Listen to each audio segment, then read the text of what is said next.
Alright, so today we're going to be talking about the grid-based layout.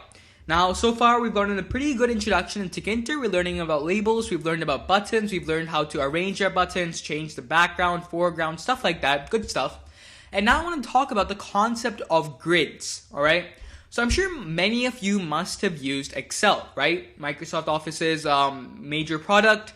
Almost everyone in the world uses it. So I've opened up an Excel document over here, and I just wanted to show you what this grid-based looks like, okay? So don't do this. You don't have to open up Excel if you have it. Just follow me over here. Now, the whole concept of grid-based is via rows and columns, all right?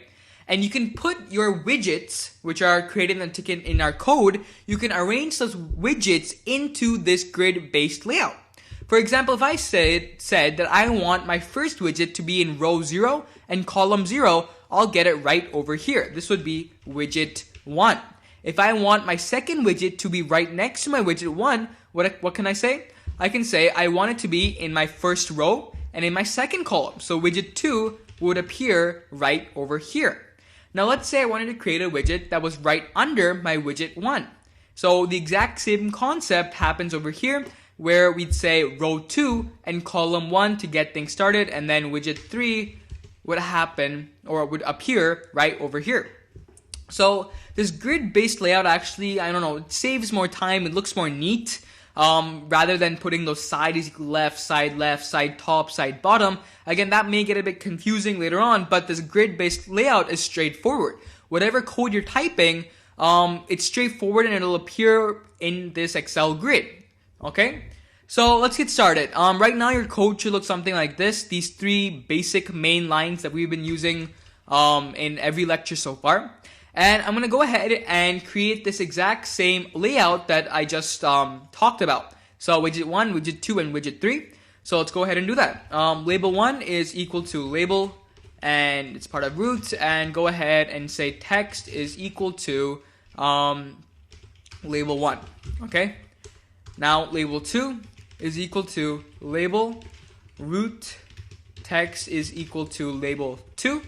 And for the last one, label 3 is equal to label, root, comma, text is equal to label 3.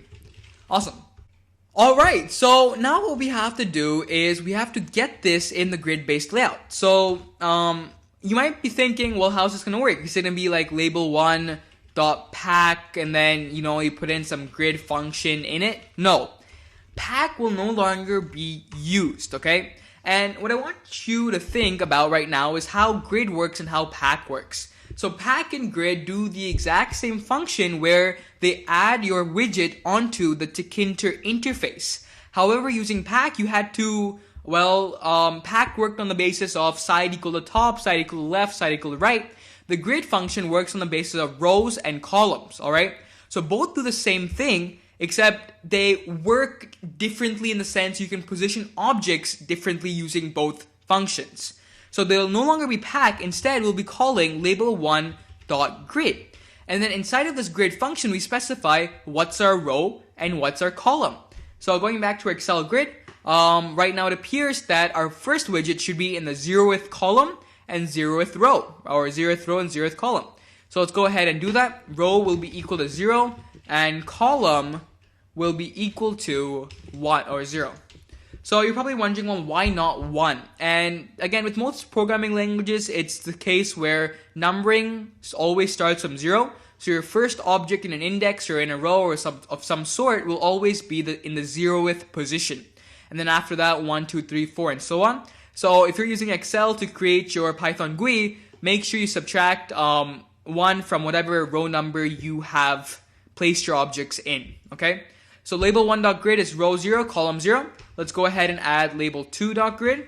Going back to our Excel, we have it at the 0th row and the first column.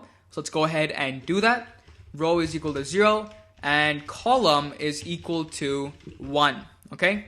And then label 3. So label3.grid, and I remember that it was below our label 1. So go ahead and set row equal to 1 and column equal to 0. Fantastic. So I'm going to go ahead and save this and run it. And now hopefully we should see our label 1, then label 2 right next to it, and then label 3 under label 1. Ta-da! So pretty cool, guys. Using our grid function, we have now added or created 3 labels, and we've set it so that label 1 is to the left of label 2 and label 3 is under label 1, using the whole concept of grid layout. So very interesting concept here, I guess, of the grid layout, where you can position your objects using rows and columns. So very fun. If you have any questions, again, throughout the past few lectures about the grid concept, about layout, stuff like that, please feel free to leave a question and I'll get back to you as soon as I can. Now, in the next lecture, let's go ahead and discuss about entries.